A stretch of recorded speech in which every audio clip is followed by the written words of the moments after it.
trauma, ¿no? Hoy en día es muy fácil filtrar, no sé, fotos que les mandan las parejas, que al final uno lo hace por confianza, no sé. Entonces, ¿tú consideras que tu libro podría ser incluido como parte de la educación sexual con base a los cuentos que tú estás realizando y con base a los comentarios que realizó Eugenia? Wow, muy buena pregunta. Bravo, bravo, sí, bravo, bravo.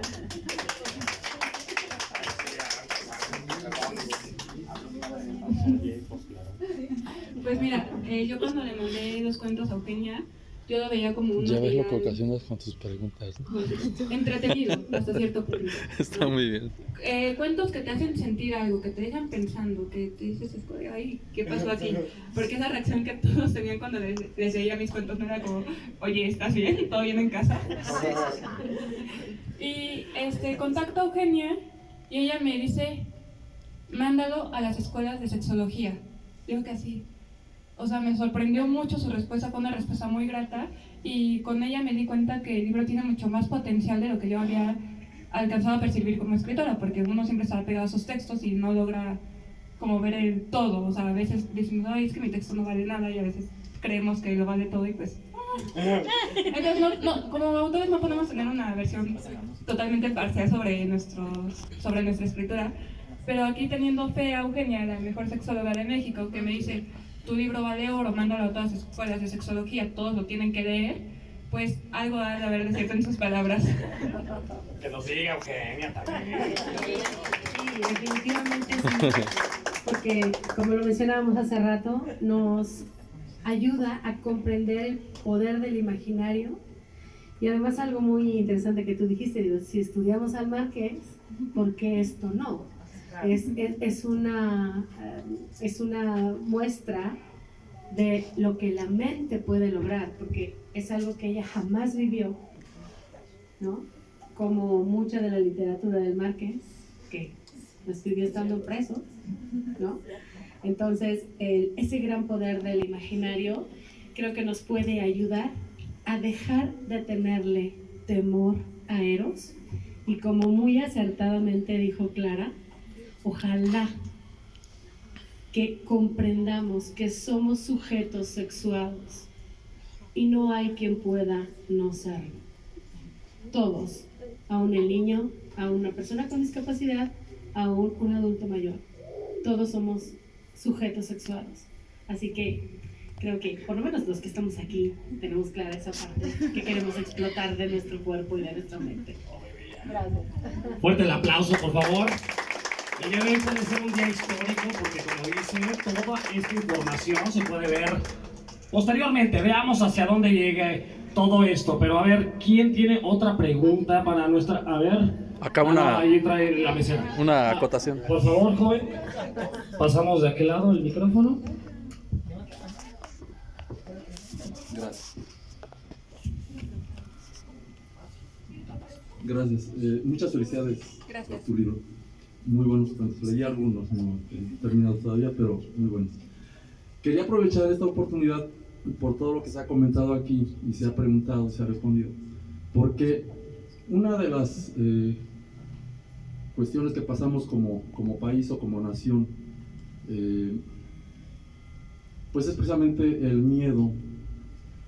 Y una de las cosas que en lo personal me toca como librero que soy, y me toca revisar en el tema de la lectura en México, es precisamente el miedo a las pasiones. Y hay unas pasiones que quisiera mencionar aquí, bueno, o una de ellas, es el placer del texto, de la que en algún momento se ocupó Roland Barthes. Porque el texto o los textos tienen una capacidad de contagio tan interesante, tan importante, que muchos nos perdemos de ello. Es decir, no le entramos a la lectura, y la lectura tiene en su seno, en su ser, una capacidad impresionante de seducción. Precisamente los cuentos que aquí se están analizando o comentando tienen esa capacidad porque vienen de una pulsión muy fuerte de placer de narrar, pero también de análisis de la realidad.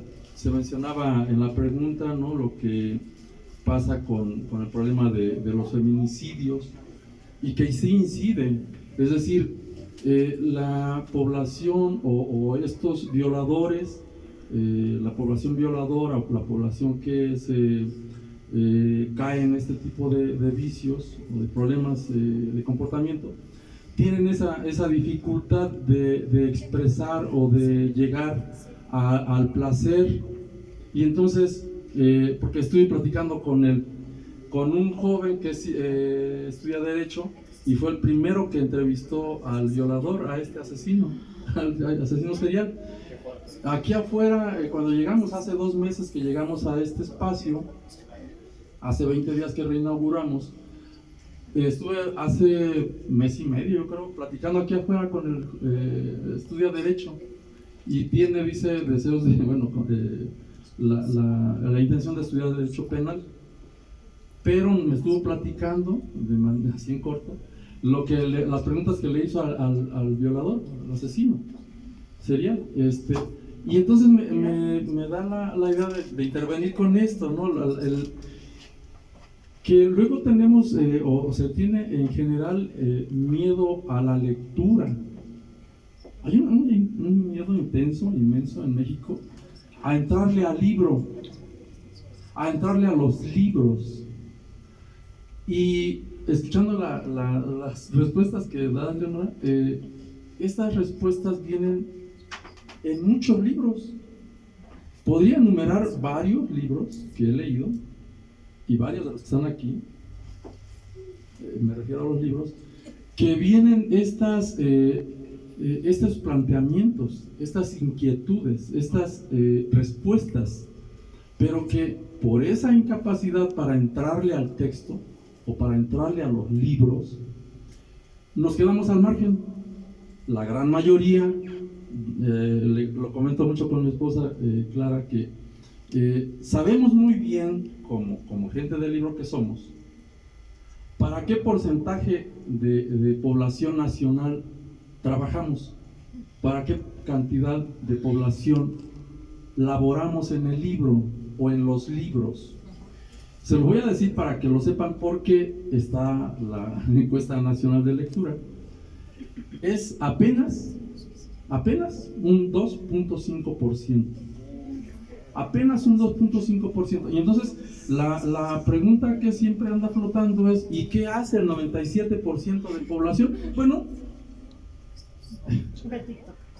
las drogas, las cantinas, las pulquerías, las violaciones, las faltas de placer en sus casas de manera interna, porque nos acostumbraron desde que llegó acá la educación que tenemos, parto del siglo XVI para acá, nos llegó una educación mocha, una educación que le tiene miedo a el placer. Tenemos miedo al placer, y una de las cosas que no nos enseñan, o que nos imponen más bien, es: deja eso. Deja eso, deja los libros que hablan de sexo. ¿Cuál es el problema? Pues que te vas a ir al placer. Ya voy a terminar. En lo personal hay un libro que siempre recuerdo. Hay muchos libros que recuerdo. Ahorita estoy pensando en un libro de un alemán, de un romántico alemán. Pero mejor voy con Omar Khayyam. Omar Khayyam es uno de los autores que, en lo personal, cuando lo leí, cuando lo conocí, sentía como si me estuviera resbalando en un tobogán, ¿sí?, de tanto placer que sentía cuando estaba leyendo a Omar Khayyam. Y yo decía, bueno, cuando estaba leyéndolo decía: de lo que se pierden los que no leen a Omar Khayyam. ¿Por qué no lo leen? Pues es por eso, porque estamos mal educados con el placer, y entonces nos mandan o nos imponen a leer otras cosas, porque casi ni leemos, ¿no? pero la lectura de textos o de cuentos o de relatos o de libros como el de Leonora, que es muy urgente leer, porque ciertamente, como lo han comentado aquí, es un libro de educación sexual y urge mucho la educación sexual en México. Se le tiene miedo a hablar. Ya nada más la palabra sexo ruboriza a la gran mayoría de nosotros como mexicanos. Ya nada más mencionarla. Pero entrarle seriamente son poquísimos. Entonces, los invito, me corresponde, como librero que soy y como amante de los libros que soy, me corresponde invitarlos a que sin miedo entren al placer de la lectura. Hay un placer tan intenso en la lectura que cuando los ves que ese placer, posiblemente quieran seguir leyendo cada ratito cosas más interesantes, más divertidas, porque esa parte es la que no nos han enseñado, que los libros son sumamente divertidos. Nos hacen la vida muy llevadera. Ojalá que le entremos más y contagiemos a más y que vengan más a los libros, que se den cuenta que los libros son muy necesarios en la vida cotidiana, en la vida diaria, son muy necesarios. Y te felicito otra vez. Muchas Muy gracias. bien. ¡Bravo! ¡Bravo! Fuerte el aplauso. Y claro que sí, hay que invitarlos a todos, vean Antierótica, recomiéndenlos a todos sus amigos. Tenemos aquí, Ali, vas a hacer una pregunta, acércate de este lado, por favor, al pasillo de la fama. Y ahora sí. Yo tengo dos preguntas, pero Deja el micrófono ahí, ¿no? porque no te oye. Un poco fuertes, referente a tu historia y, bueno, para ambas. Yo tengo entendido de que la víctima, la que es abusada en este caso podría ser la hija, llega a tener culpa porque su cuerpo en la violación reacciona. Querría conocer a qué se debe eso. Esa es pregunta hacia ti. Y tú, si continuaras con esa historia, ¿tú qué crees que sentiría la hija después del tiempo? O sea, porque le van a decir, está mal, es tu papá, no es cualquier persona con la que te metiste. ¿Qué cambiaría referente a su sexualidad si tú continuaras con la historia? Wow. ¿Me repites la que quieres para mí? La que hiciste para mí, perdón. Sube el micrófono. Yo sé que la víctima, cuando es abusada, siente culpa porque su cuerpo reacciona Sí, a la violación. sí. Entonces, ¿a qué se debe que reaccione y cómo quitarle esa culpa a la víctima? Grandes preguntas. A ver, vamos por partes. Cada caso es sumamente específico y peculiar. Sabemos que el abuso se da más en la casa, con los amigos, con el tío, con el padrastro, etcétera, etcétera. Existen menores que no lo viven con ese trauma, pues, sino que hábilmente, es que todo depende de la manipulación que haga el abusador. Ese niño puede concebir eso como, ah, mira, me quiere, es mi papá, es mi tío, me quiere. Y el trauma se genera en la edad adulta cuando te dicen, ¿qué crees que te pasó cuando estabas chiquito? ¿No? De ahí la importancia del manejo con el abuso para terapeutas y para incluso en aspectos legales también. Evidentemente, odio la palabra víctima, ¿sí? Pero la víctima que sabe que su cuerpo reaccionó ante algo que está mal, lo vive con culpa e indudablemente va a desarrollar una o varias dificultades eróticas en la vida adulta. No es fácil, y todo va a depender del contexto, no es fácil que se libere de esa culpa. Pero lo que se trata, por ejemplo, en un trabajo sexológico, es de que comprenda que pudo haber experimentado placer en ese toque por lo que hemos estado mencionando todo este rato. Somos sujetos sexuados, el cerebro va a responder.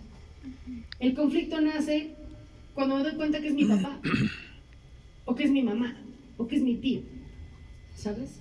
Alguien que se supone que debió haberme protegido y que además pues, es una figura de autoridad y es un vínculo. Entonces, no es fácil, no todas las personas logran superarlo, se requiere, y vuelvo a lo mismo, la especificidad de cada caso va a determinar cuánto tiempo le lleve a esa persona superar esto que vivió y que pueda trascender lo sucedido y conectar con el amor, con hacer el amor. Hay que comprender al abusador, hay que cuando digo comprender, no digo autorizar, sino que a la víctima le ayuda mucho comprender por qué aquella persona, no yo, que yo nunca autoricé, aquella persona hizo lo que hizo. Esa parte es muy importante. Entonces, me encanta tu pregunta, no es fácil y punto aparte, sabemos que México desafortunadamente tiene el nada honroso primer lugar en el abuso sexual infantil y que es algo que nos compete a nosotros como padres de familia. Tenemos que atender esa parte. Gracias por tu pregunta. Me gustaría que también mencionaras el hablar a las cosas por su nombre desde niños y no ocultarle Me gustaría que mencionaras y a todos que hablarle a las cosas por su nombre desde que son niños, hablar sobre sexualidad desde que son niños y no ocultar, porque eso es lo que nosotros como papás hacemos, ocultarles las cosas creyendo que es por su bien y generar cosas de adulto también. Entonces creo que es importante que mencionemos eso siempre. Qué buen comentario, Alicia. Bravo. Gracias por comentar, porque esa parte me parece muy importante.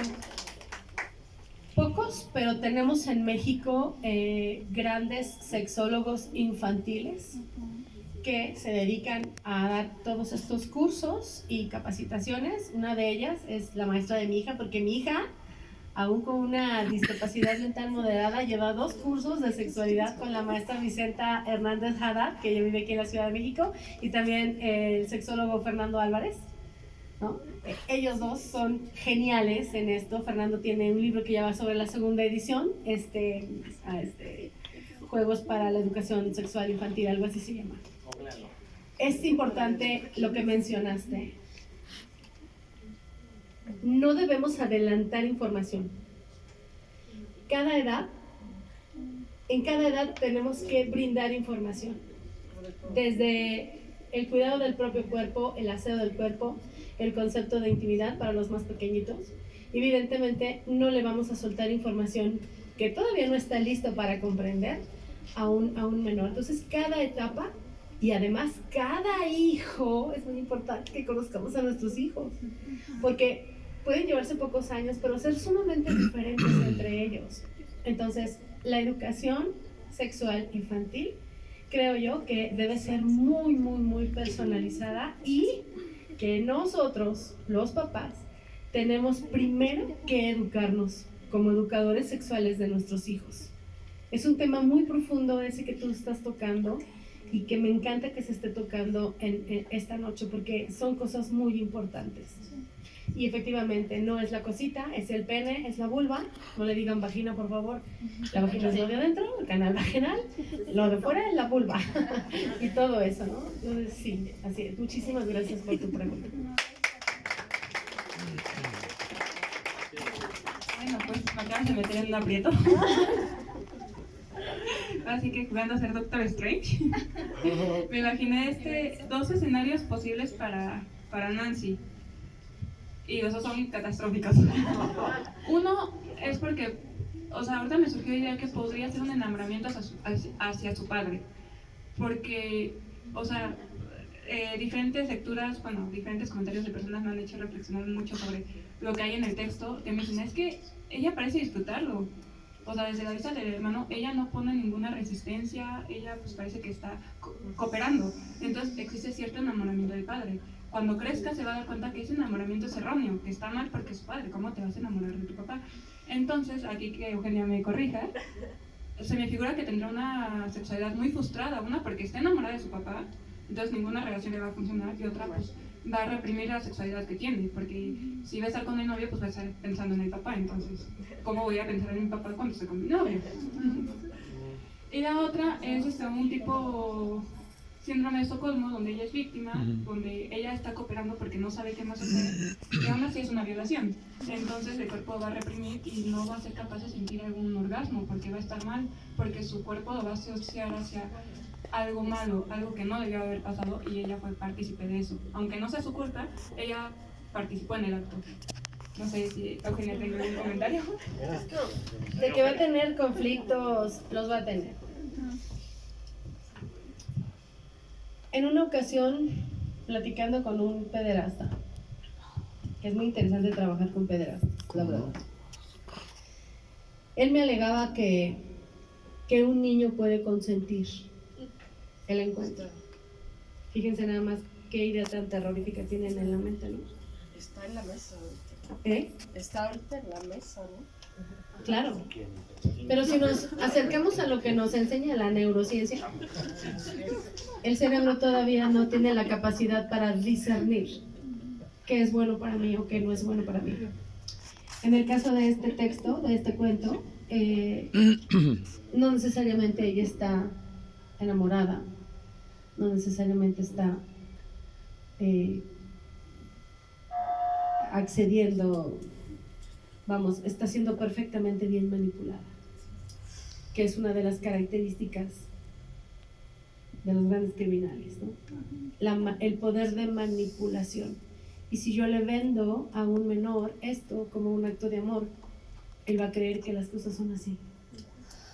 Entonces es más adelante cuando el chico o el nene, la nena se dan cuenta de lo que realmente pasó años atrás, que surge el trauma y todo lo que acaba de decir Leonora, ¿no? De que va a haber un mega conflicto, va a haber un super conflicto. Y se requiere muchísimo apoyo y, ojo, no siempre la persona sale adelante. Desafortunadamente no siempre salen adelante. Gracias.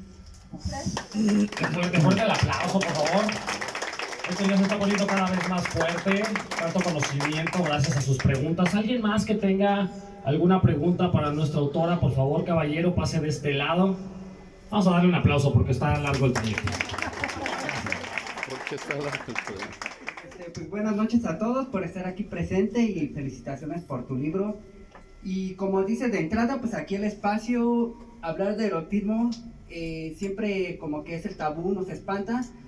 Y escribir un libro de erotismo como que no es como para la venta, ¿no? Así como que no es algo que decir, a ver, alguien va a querer comprarle un libro de erotismo, ¿no? Como que no, muchos no se atreven a escribir, ¿no? Porque pues como que lo ven algo así con el tabú y todo eso, ¿no?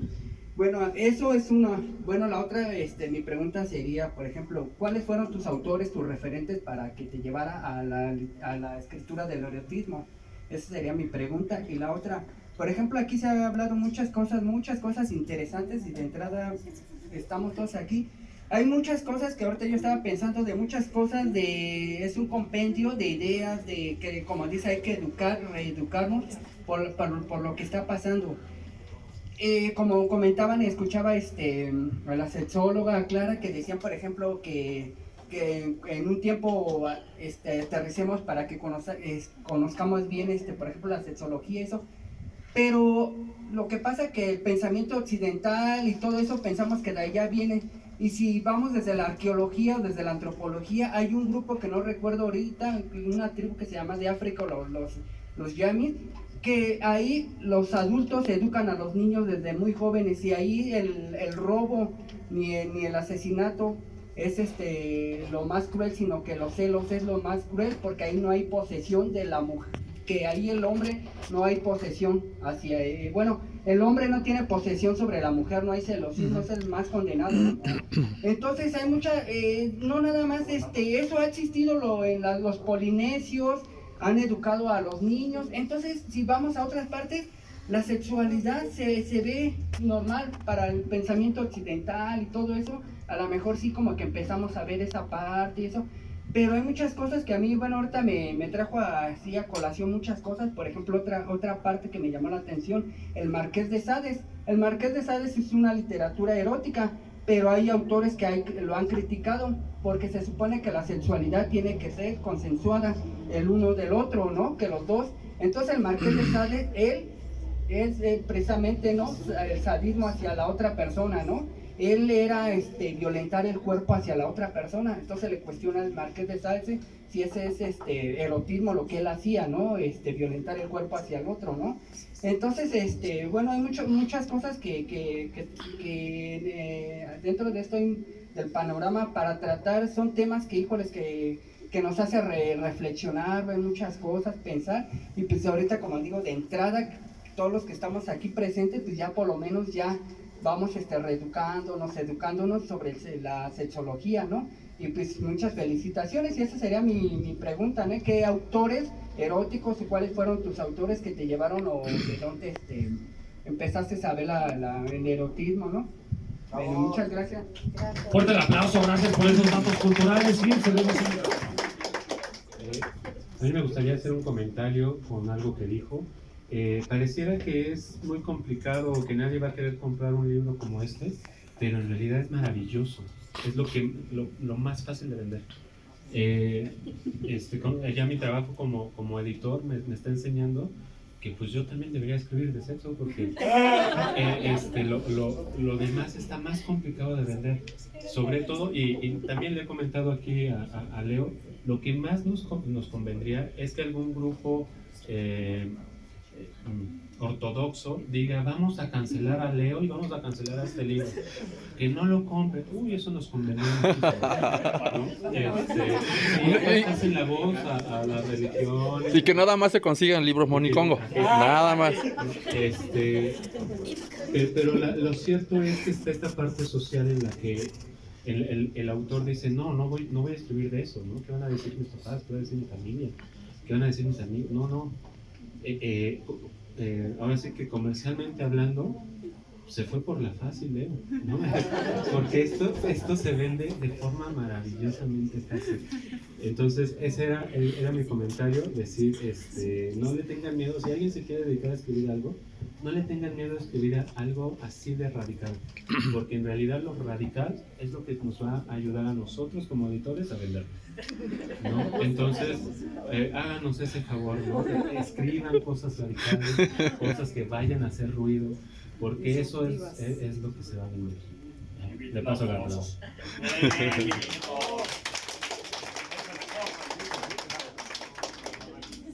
Pues mira, sobre los autores o sobre cómo llegar a literatura erótica es curioso, porque yo empecé con novelas góticas que tienen un tanto de seductoras, o sea, evidentemente por el ciclo en el que estaban escritas no podían hablar tan abiertamente, al menos que fueras Marqués de Sade, pero casi nadie lo hacía. Entonces vi que me empezó a llamar la atención esa parte seductora de las novelas góticas. Después de ahí me fui como más hacia temas como Drácula, Carmida y demás, que es sobre todo vampirismo, donde la seducción es enorme, o sea, todo el ritual para convertirte en vampiro, de que te chupan el cuello, y hay un juego enorme de seducción. Y dije como, wow, eso está muy padre. Y después empecé a leer cuentos como, no sé, Nada es para tanto de Oscar de la Borbolla o Utopía Salvaje, demás, y me di cuenta que el erotismo no siempre tiene que ser algo tipo Lolita, ¿no? O sea, que es muy seductor, pero es un tema muy fuerte, ahí estamos hablando también de un pederasta. Entonces, con estos libros que son eróticos, pero tienen un tinte de comedia, dije como, mira, hay otras formas de escribir erotismo, no todo tiene que ser como nos han dicho siempre. Entonces yo creo que esos dos libros fueron mi pilar para atreverme a escribir este libro. ¡Bravo!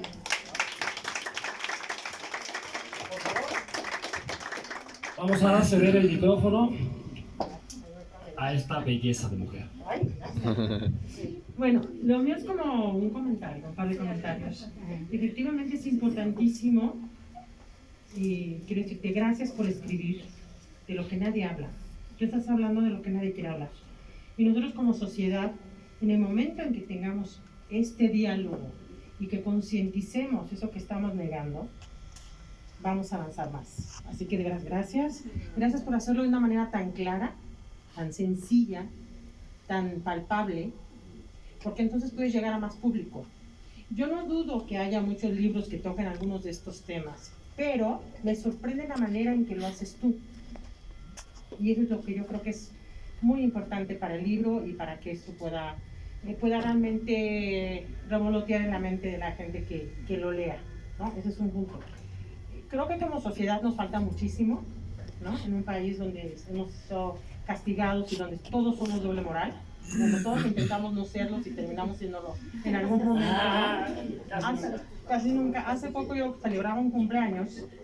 Nosotros como artistas, como músicos, sentimos que tenemos que sentir, todas nuestras emociones son a flor de piel. Entonces percibimos, sentimos y somos seres que nosotros mismos somos seres eróticos por naturaleza, porque nuestros sentidos están al máximo. Entonces estaba en un cumpleaños y de pronto, bueno, ahora vamos a bailar, ¿no? Primero, vamos a cantar. Entonces me dijo un amigo cantante, es que yo no vine a trabajar. Ah, pues qué padre. Bueno, entonces tú no cantes, vamos a cantar los demás, ¿no? Porque los demás sí queremos, ¿no? O sea, no estamos trabajando, estamos disfrutando. O sea, ¿en qué momento te dicen que eso que tú haces no es suficientemente vital para que lo disfrutes, ¿no? Y bueno, y ahora vamos a bailar. Y ahí sí fue ya donde me colmó el plato porque dijo, no, tú no bailas. Y yo, caray, ¿por qué no? Porque tu esposo o tu marido no baila, entonces tú no puedes bailar. Pero además delante como de 30 personas, ¿no? Y éramos amigos. Y yo, a ver, espérame, o sea, ¿por qué no voy a bailar? Si mi esposo no baila, pues yo, sí, porque entonces, es que, a ver, dime por qué no. Bueno, porque no es bueno, el baile despierta emociones, no sé qué, y el erotismo. Precisamente, gracias a Dios, le dije, entonces con mi marido y sin mi marido, gracias, ¿no? O sea, no podemos jugar a la doble moral de que somos asexuados, algo que tú decías. Normalmente que nosotros entendamos que no somos asexuales, que vivamos nuestra sexualidad cada quien en la manera que no transgreda, ¿no? A la naturaleza de los demás, como sociedad vamos a avanzar. Así que gracias por este libro. Yo escuché esto apenas y lo voy a leer hoy por la noche. ¡Bravo! Ponte el aplauso, por favor. Me recalca algo muy importante. Vamos a darle un aplauso a nuestra autora. Grandes generaciones que se están dando en la escritura mexicana. Fuerte el aplauso por ese gran atrevimiento que ha tenido, por ese gran talento que lo ha plasmado. Así que léanlo los que no lo han leído. Así que vamos a continuar. Alguien que tenga alguna otra pregunta para seguir nutriendo esta gran noche de gala. No se amontone. No, creo que ya es todo. Así que daremos por finalizada esta ronda de preguntas y respuestas. No sin antes darle un fuerte aplauso, por favor. Fuerte el aplauso a nuestra estrella del día de hoy, Leonora Sea, con su gran estreno, que gracias a todos ustedes es posible el día de hoy. Vamos a echarle una fuerte porra, por favor, porque hoy es noche de festejos. Así que a la cuenta de 3 vamos a echarle esa porra y decimos 1, 2, 3. Chiquiti. No, más fuerte. No, va de nuevo. Que se escuche bien fuerte, porque hoy es una noche de festejos. Ya le echaron aplausos al libro y no le pueden echar una porra de autora, no. A ver, va todos. 1, 2, 3. Chiquiti. A la bim bomba. ¿Quién? Y que todos estos libros se vendan, recuerden que están a la venta, llévense los autografiados. Muchas gracias.